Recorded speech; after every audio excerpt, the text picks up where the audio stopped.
The Cursed Book. More than 60 forbidden stories that YouTube wouldn't let the channel publish. Link in the comments. Buy it now.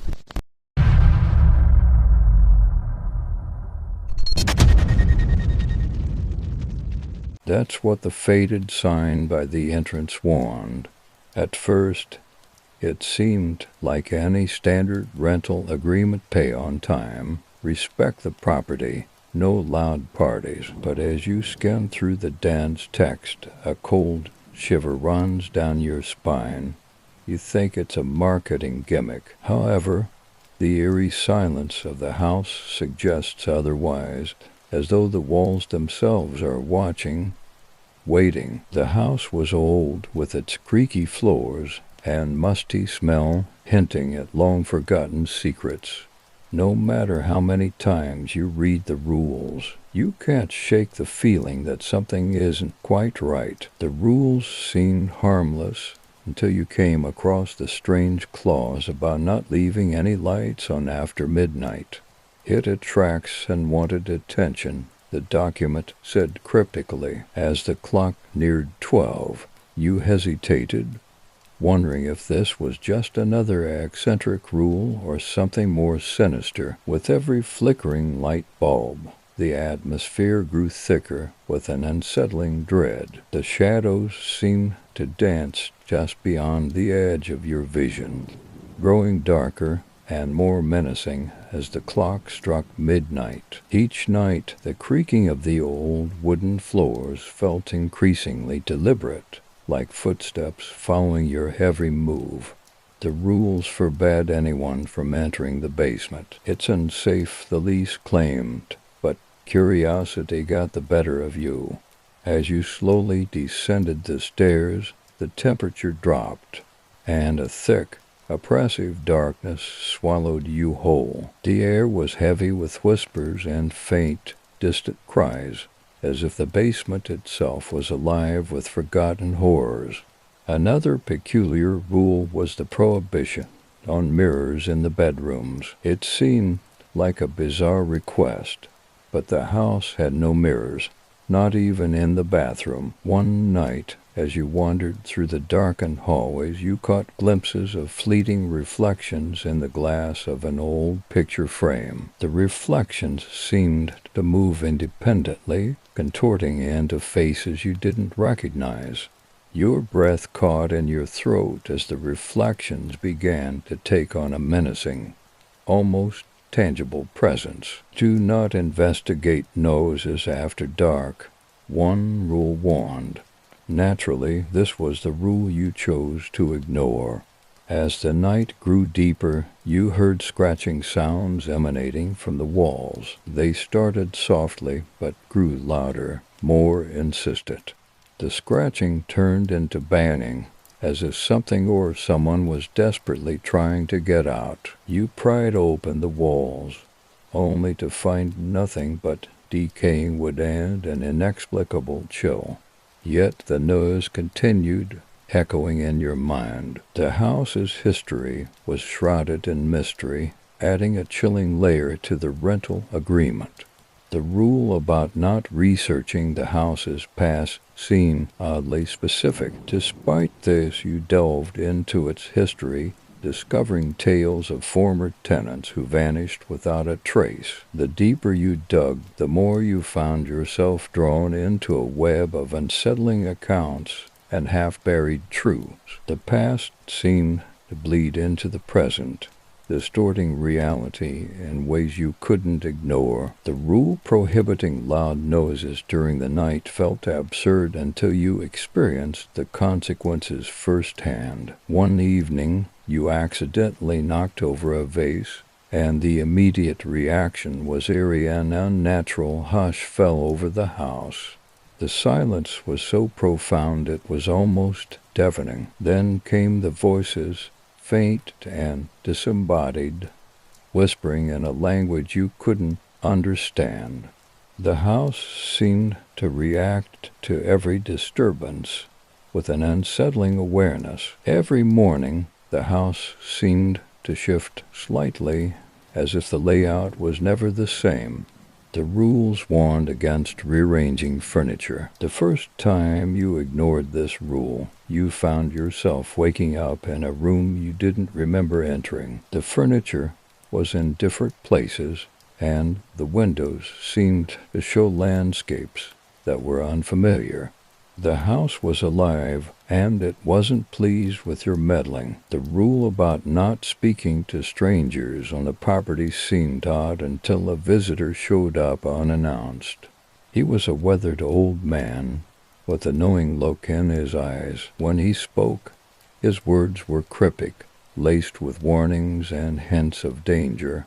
You couldn't shake the feeling that he knew more about the house than he was letting on. The encounter left you with a gnawing sense of unease, as if the man was a harbinger of the house's dark secrets.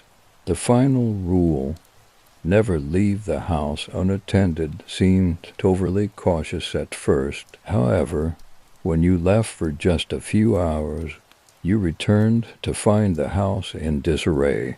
Furniture was overturned, and strange symbols were scrawled on the walls in what looked like old blood. The house had taken on a life of its own in your absence, and the unsettling feeling of being watched grew even stronger. The rule against using the attic was easy to overlook until the night you found a mysterious old trunk up there.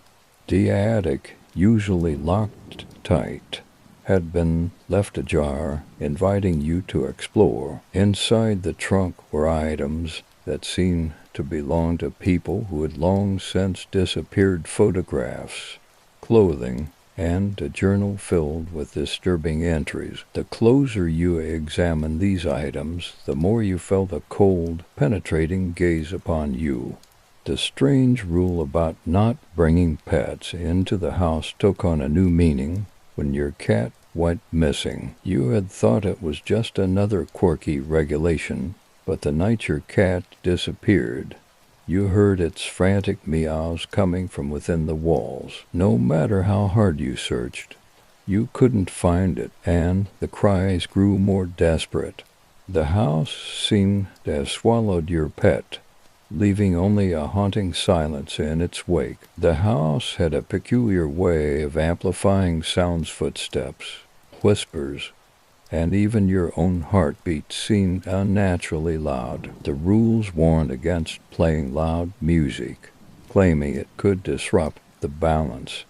You found out the hard way that this wasn't just a preference. The music you played created a cacophony of distressing noises that seemed to resonate through the house, making every corner feel like a living entity. The rule about keeping windows and doors locked at all times seemed excessive, but you soon realized its importance. One night the windows rattled violently, as if someone or something was trying to break in. The locks held firm, but the sense of a presence outside, pressing against the barriers, was palpable. The windows seemed to darken, obscuring any view of what lay beyond, intensifying your feeling of isolation. The rule against sleeping in certain rooms became unsettling when you woke up one morning to find yourself in one of those forbidden rooms. The door had been locked from the outside, and you had no memory of how you got there. The room was filled with old, unsettling paintings and an oppressive atmosphere that made your skin crawl. The house had its own way of enforcing its rules, and it didn't hesitate to do so. You were warned not to use the old fireplace, but the cold nights made you ignore this rule. The first time you lit a fire, the flames flickered unnaturally, casting shadows that seemed to move of their own accord. The warmth was fleeting, replaced by an intense cold that settled in your bones. The smoke formed strange patterns in the air, as though it was trying to communicate something ancient and malevolent. The house had a strange way of distorting time.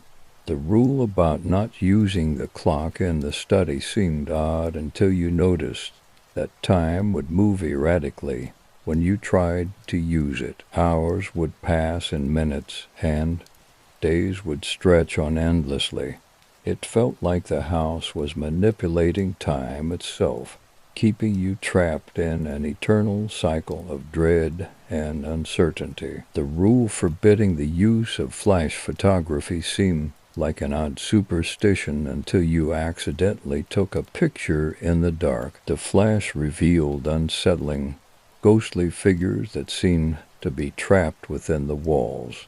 The images were always just out of focus, with eyes that seemed to follow you wherever you went. The photographs left you with an unshakable sense of being observed. You discovered a rule about not using the garden tools, which seemed strange at first, but when you ventured into the overgrown garden, you found the tools buried beneath the soil.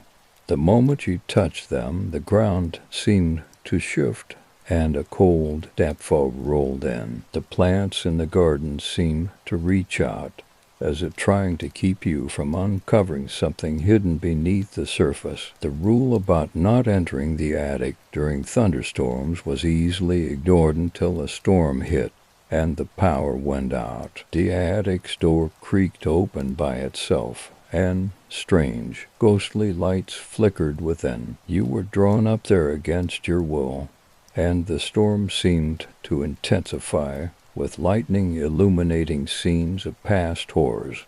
The attic became a portal to something far darker. The house had an unsettling way of rearranging its contents. One rule warned against moving objects, but you found that even the slightest shift would result in objects appearing in places they had never been. The items would often take on an ominous significance, as though they were trying to convey a message or warning. The house seemed to be a living puzzle with pieces that never fit quite right. You were instructed to never speak the house's name aloud. It seemed like an old superstition until you noticed that every time you said its name, strange things would happen. The walls would groan, and shadows would flicker with an almost sentient quality. The house seemed to react to its own identity, growing increasingly hostile with each mention. The rule about not inviting guests overtook on a new meaning. Until next time, thank you.